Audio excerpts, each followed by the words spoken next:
That's right, I'm a simp for Mario. I admit it. Hey everybody, what's up? Welcome back to the Game Skates. Today, and only today, we are here to talk about the Mario collection. Yeah, I know what it's been like 2 weeks now, which actually isn't really that long when you think about it. But, you know, I finally played through all the games. I did all the endings. I've gotten most of the stars in each of the games. And I figured, you know what? Let me sit down here, finally get to just talk about them, how I felt about each of the 3 games, how I would rank them, and just all that stuff, because I need to talk about this shit, man. Now, as for the collection, listen, we're not gonna dive too much into what they could have done, what they did. They really didn't do much except making Sunshine widescreen and changing the controls of the gyro on Galaxy. So, again, bare bones collection, y'all know that. You don't need to hear that. You've heard it 7,000 times. So, let's start with, obviously, the big one, the classic Mario 64. You know, Mario 64 is a game that it's crazy to me. Like, it's a game that when I was playing it now, and whenever I played it in the past in my life on N64 or Wii U Virtual Console or whatever, I'm just like, I can't believe the game existed when it did. I mean, 1996, first of all, I was just born that year, so I had only played it like 4 or 5 years after that.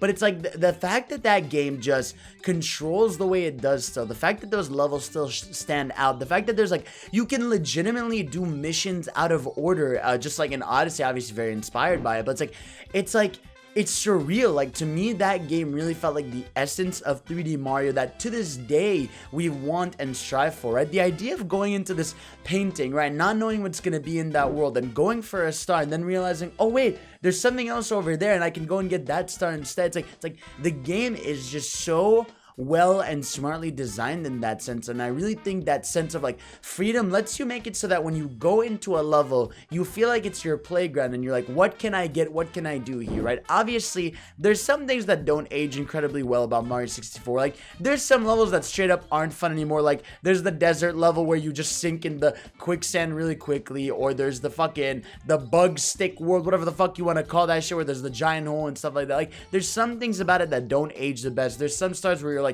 how the fuck would I have known to get this? What the fuck does got this mean? How would I have known to get this? But again, man, overall, the level design just stands out. The gameplay is so good. The music is dope. Now, I will say another thing about the game that I noticed is that the second half of the game is definitely less incredible as the first half, right? Because the first half, you're hearing the songs for the first time, you're seeing these levels unfold, you're getting that idea, right? And you're getting the water world, the ice world, the fortress like tall level, you know what I'm saying? Like, you get all these ideas, and then when you go to the second half, or even like I would say more third half, right? Where in the third half of the game, like, you're noticing a lot of the songs are the same, right? You're noticing, like, I don't know, Tall Town Mountain is cool, right? But there's not much going on there. Or obviously, what the fuck is that world called? What the hell is it called? The one where the water you have to put up and down, that's a horrible level. It's like, there's just some parts of the second half of the game that lack a little bit of the magic from the first half. But again, to this day, like I said, the level design is still so good. Mario, the way he controls is still like incredible. Like, the fact that when I jumped into Mario 64, I could do the moves I was doing in basically Odyssey, other than like obviously Cappy's. So it's like, that's so weird, but it's so cool to see just how innovative and fun that control set was back in the day. And the hub world, I mean, to me, I think it's still the best hub world in a Mario game. Like, going through Peach's castle, finding these secret stars, like not even knowing exactly which area you're gonna go to first. Like, there's a lot of mystery to it. Like, it feels like it's not like a creepy place, but it's a weird place, and you want to jump into every painting, every wall to see what'll happen, and a lot of times it's worth it. Yeah, Mario 64, I think, is still a fantastic game. Again, it has some things that don't age too well, like the camera, and again, I wish it was widescreen, some level design that doesn't age so well, but overall, still an amazing game. Now, Super Mario Sunshine. Of course, Mario Sunshine is the one I was the most intrigued and worried about, right? Because it's the one that I had only played on the GameCube back in the day. I had never replayed it in any other shape or form. I mean, Nintendo really never re-released it. And again, I remember once I tried on the Wii to play Mario Sunshine, and when I realized the controls were inverted, obviously when you're younger, you don't care as much, but when I was older, I was like, I legitimately cannot play this. What the fuck? So, thankfully, Nintendo re-inverted them. I'm sorry for you inverted fans out there. Y'all got a little dig, but it is what it is. But yeah, Sunshine was the game that I really genuinely used to think everyone adored. I mean, it even has like a 92 on Metacritic. It's a fun, different game. And then over the years, I heard these things about people being like, oh, it doesn't age well. Oh, I hate Sunshine. Oh, this. I was like, oh, whoa, wait. People actually have an issue with this game. Like, it's a divisive game, you know? And, you know, I was so curious and scared to play because I was like, I don't want to not love a 3D Mario. And lo and behold, I fucking ended up loving Sunshine so much, man. Like,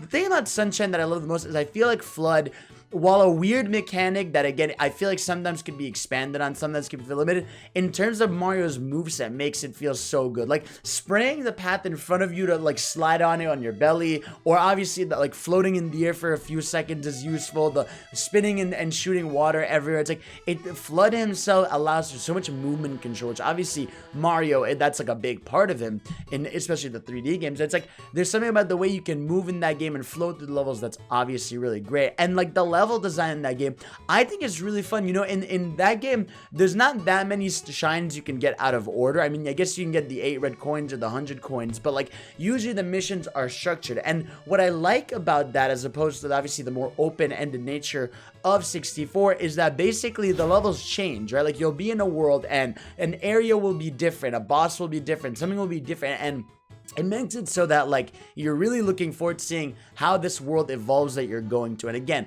this is in general what I love about, like, having big areas that you go into, because, like, you get to learn that world, and seeing it evolve and change in Sunshine is really good. I definitely wish there was more than 7 courses. I mean, there is just the 7, and then obviously there's the secret shines around Delfino Plaza. And Delfino Plaza, again, a really cool place. It's weird.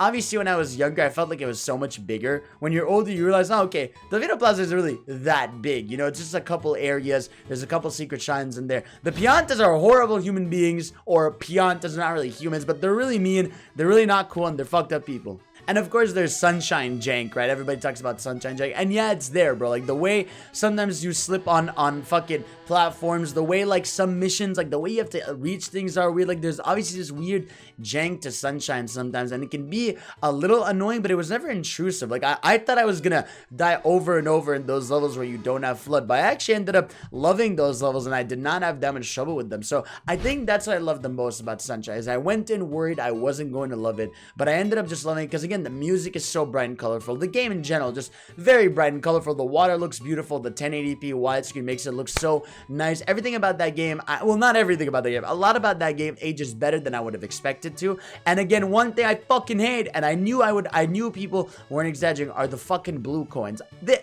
blue coins are just guide bait. If you guys don't know, back in the day, selling guides was like the shit. Like, every company needed to sell a guidebook, and blue coins are literally designed around a guidebook, because there is no conceivable way, as some people have done it apparently, but unless you are a crazy person spraying everything you see, there's no way you can find every blue coin. Some of these are just hidden in like a fucking piece of sand on the ground. Some of these are hidden in like a random wall with no paint or anything on it. It's like, sometimes there's genuinely no indication. I find that's ridiculous, but again, getting them is still a little satisfying. But you don't really need to 100% that game. There's not much incentive for it, and that's like another issue I have. Like, I like when Mario games give you incentives to collecting more than you need to, but Sunshine doesn't. But again, like I said, the mission structure changing per world is really fun. The gameplay is super fun, and everything about it, it was just fun to play, and I ended up really loving it. Then of course we have the one and only Super Mario Galaxy. Mario Galaxy, man, it's the one that's like, I genuinely don't know a single person that doesn't love Super Mario Galaxy. It's so easy to love. First of all, it looks even better than it ever did now. Like, when 1080p, it's crisp and everything. Having that game in a handheld was so weird to me. It was so surreal, because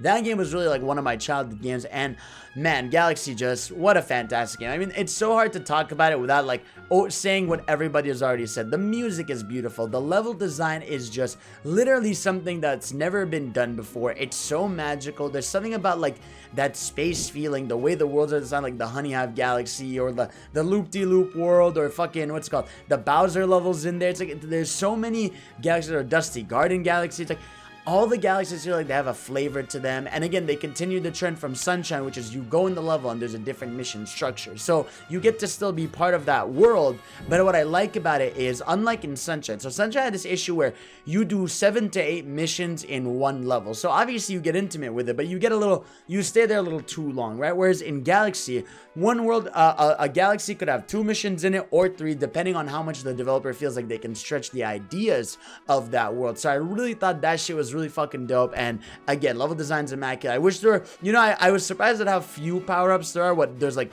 Bee Mario, there's Spring Mario, maybe there's Fire and Ice. So it's like, I love, obviously, the elephant in the room here is Galaxy 2. I feel like Galaxy 2 kind of hurt my adoration for Galaxy a little bit, because there's so many things in Galaxy 1 I'm like, man, a lot of these levels are kind of like the dark void of space. Like, a lot of them are like really dark themed, and again, I don't mind that, right? Galaxy 1 is meant to be more like, you know, like not somber, but like low-key and kind of just embracing the space idea. There's some bright levels. It's not to say every level is dark and gloomy, but I feel like in Galaxy 2 they make it, there's so many more vibrant levels, there's so much more things going on, whereas in Galaxy it's much more straightforward. Here's like the dark void of space, you know. But again, that's just like that's just mentally what we do when we have sequels. We think of like the things they improved and all that stuff. But again, I really still think Galaxy 1, music's fantastic, level design. I really like the comments too, where they make levels harder when you go back to them with Daredevil challenges or all this stuff. It's just like Galaxy, man, easiest to love. It's really hard to talk about it without saying what everybody else said, and I really adored it, man. I hadn't played that game in what, like 10 to 12 years. I thought maybe Galaxy 2 would have hurt a bit, but no. Still a magical game, looks amazing, plays incredibly well, and obviously, if you haven't played it, get that shit now. So yeah, I mean, that's kind of my mini review of each of the 3 games. If I were to rank, honestly, the collection, I really would go in order. Like, I would say, for me, Mario 64 is in the bottom,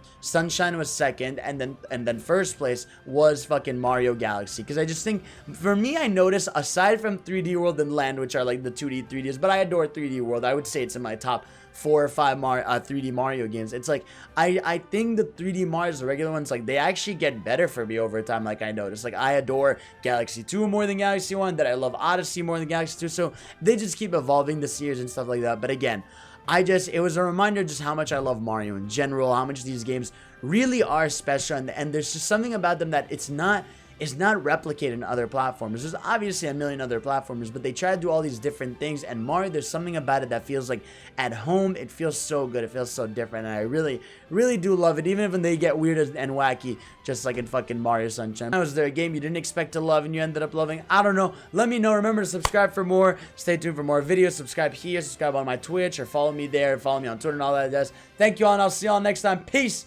out.